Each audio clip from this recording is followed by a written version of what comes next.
Clementine by Sarah Pennypacker. Chapter 2. Margaret was waiting for me in the lobby of our apartment building when I got off the bus after school. I showed her my picture. "Ah!" she screamed. "I look like a dandelion." That's how good of an artist I am. Everybody always knows what it is. Dandelions are beautiful. I pulled her into the elevator, which has mirrors on all sides, so she could see. Margaret shook her head. "For flowers, maybe, not for people's heads. Besides, dandelions are yellow, not brown. I look like a dead dandelion." Then she brightened up a little. "Maybe that would help if my hair were yellow." And then she took a long, I-wish look at my hair in the mirror, or red. And for the first time that day, I saw Margaret smile. "I could do that for you, Margaret," I told her. "Oh, sure, I could make your hair red, just like mine." "How?" Margaret asked.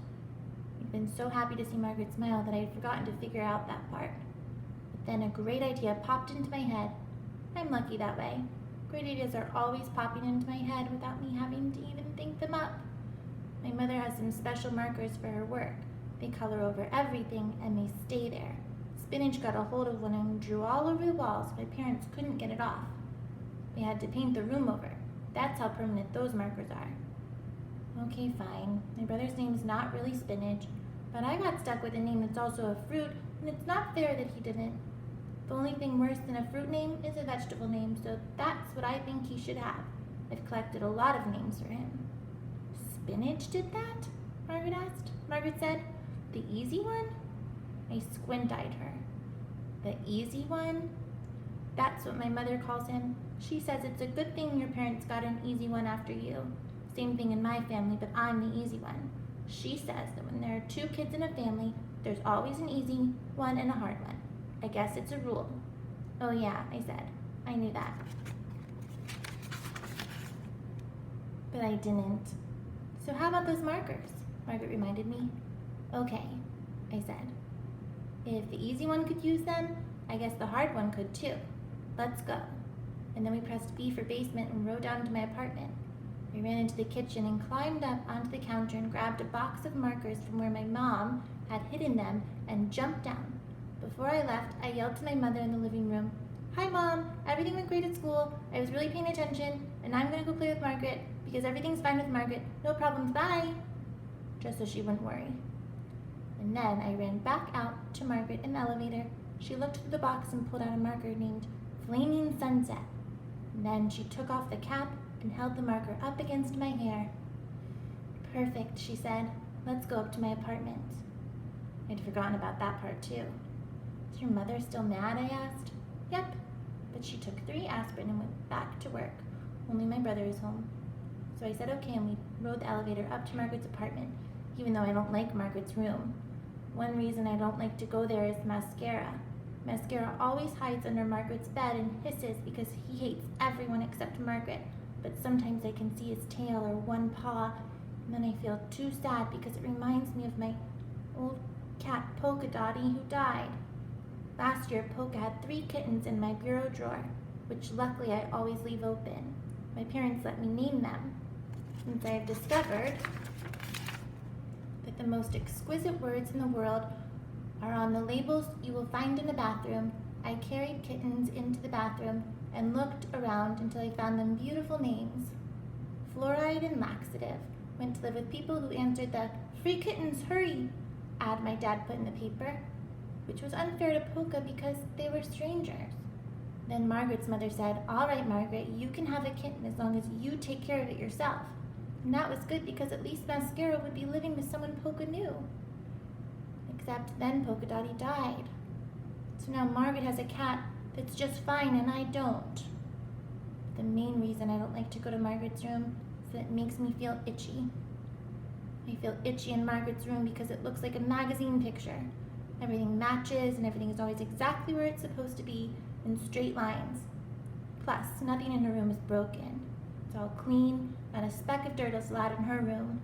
Actually, Margaret looks like a magazine picture too. Her hair is always combed. Well, it used to be. Her clothes always match, and I think she probably sleeps in her bathtub because I've never seen even a single smudge of dirt on her.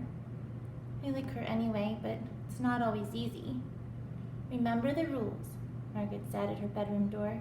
While Margaret was looking under the bed for mascara, I accidentally touched her lamp, which is a china poodle with an umbrella that Margaret calls a parasol because she is a show-off.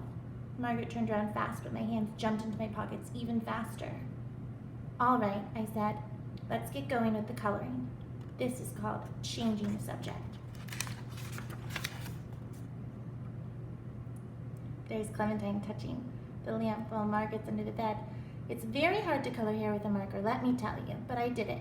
I colored all of Margaret's hair chunks flaming sunset, and then another really great idea popped into my head, and I drew flaming sunset curls all over her forehead and the back of her neck so her hair would look more like mine. It looked beautiful, like a giant tattoo of tangled up worms. When I am a grown-up, I will have hundreds of tattoos.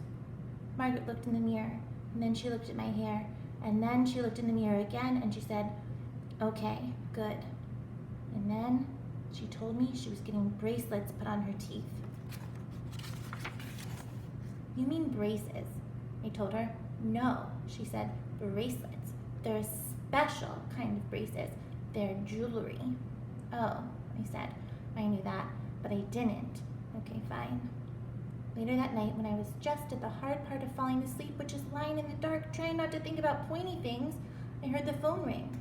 My dad said, "Hi, Susan," which is Margaret's mother's name, and then he didn't say anything for a long time. And then he said, "Now, Susan, let's just look at this calmly." And then he didn't say anything for a long time, another long time. Then he said, "I'm sorry," 7 times, 2 more times. Then he said it after he told my mother that her overalls were getting a little snug. Next, I heard him go into my brother's room, where my mom was putting broccoli to bed, to say goodnight to him. Then I heard my parents whispering together as they walked down the hall to my room. I thought this would be an ideal time to practice pretending to be asleep. I could feel them standing in my doorway, probably thinking, "This hard one is a lot more trouble than the easy one." Then my dad said, "I really think Clementine was just trying to help her." Margaret wanted hair like Clementine's. You know, she's always been a little jealous. That was the craziest thing I'd ever heard, because Margaret is perfect. But I couldn't tell them this, because it's an important part of pretending to be asleep is not talking.